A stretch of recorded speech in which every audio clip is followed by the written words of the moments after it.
ಅವ್ರೆ ಡಯಾನ್ ಅವ್ರು ಇದೇ ತರ ಅಂದ್ರೆ ಸಿಂಪಲ್ ಸ್ವಲ್ಪ ಸ್ವಲ್ಪ ಮಾತು ಸೈಲೆಂಟ್. ಅಲ್ಲ ನಾವು ಸಿಕ್ಕೇ ಇಲ್ಲ.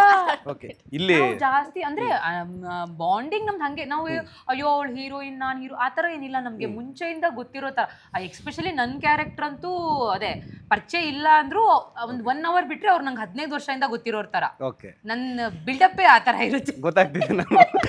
ಸೊ ಆ ತರ ನಾನು ಯಾರನ್ನೇ ಆದ್ರೂ ಪರಿಚಯ ಮಾಡ್ಕೊಂಡು ಮಾತಾಡ್ಸ್ಬಿಡ್ತೀನಿ. ಓಕೆ ಸೊ ನಂಗೆ ಡಯಾನಾಗ್ ಮಾತಾಡ್ಸ್ದಾಗ ಅಲ್ಲ ಅವರು ಆಮೇಲೆ ಬರೀ ಒಂದ್ ಕಡೆಯಿಂದ ಆ ತರ ಇದ್ರೆ ಆಗಲ್ಲ, ಹೌದು ಆ ಕಡೆಯಿಂದನೂ ಅದೇ ತರ ಮಾತಾಡಿದ್ರೆ ನಮಗೂ ಅದು ಬಾಂಡಿಂಗ್ ಆಗುತ್ತೆ. Correct. ಈಗ ನಾನ್ ಮಾತ್ರ ಮಾತಾಡಿ ಅವ್ರ ಮಾತ್ರ ಎಷ್ಟು ಹೇಳ್ಬೇಕು, ಹಾ ಓಕೆ ಬಾಯ್ ಅಂದ್ರೆ ಹಾ ಬಾಯ್ ಹಂಗೆ ಹೋಗು ಅಂತ ಹೇಳ್ಬೋದು. ಸೊ ಅವರು ಹಂಗೆ ರೆಸ್ಪಾನ್ಸ್ ಇತ್ತು. ಸಾರಿಕಾ ಆಗ್ಲಿ ಆ ತರ ಇತ್ತು. ಅದೆಲ್ಲ ಹೋಯ್ತು ಸರ್ ಅವಾಗ. ಹುಡುಗಿ ಅಂದ್ರೆ ಆಗಲ್ಲ ಅದೆಲ್ಲ ಇಲ್ಲ. ಇವಾಗ ಎಲ್ಲಾ ಮೆಚೂರ್ ಆಗಿದೀವಿ, ಒಬ್ರಿಗೊಬ್ರು ಸಪೋರ್ಟ್ ಮಾಡ್ತೀವಿ, ಇದ್ ಹಾಕೊಳ್ಳೆ ಚೆನ್ನಾಗ್ ಕಾಣತ್ತೆ ಅಂತೀವಿ. ಸೊ ಸಿನಿಮಾದಲ್ಲಿ ಸಿಕ್ಕಿಲ್ಲ ನನಗೆ ಮಾಡೋದಕ್ಕೆ ಅವ್ರ ಜೊತೆಗೆ ಆಕ್ಟ್ ಎಲ್ಲ. ಬಟ್ ಅದು ಹೋಗ್ತಾ ಬರ್ತಾ ಇಲ್ಲ ಇದ್ದಾಗ ಚೆನ್ನಾಗಿ ಕ್ಲೋಸ್ ಆಗಿದೆ. ಸೊ 2 ಜಡೆ ಸೇರಿದ್ರೆ ಜಗಳ ಇದೆ ಆಗುತ್ತೆ ಅನ್ನೋ ಕಾನ್ಸೆಪ್ಟ್ ನಿಮ್ಮಿಂದ ಅದನ್ನ ತೆಗಿಬೇಕು ಅನ್ಸುತ್ತೆ. ಈಗಿಲ್ಲ ಸರ್ ಆ ತರ ಎಲ್ಲ ಹೋಯ್ತು ಈಗ.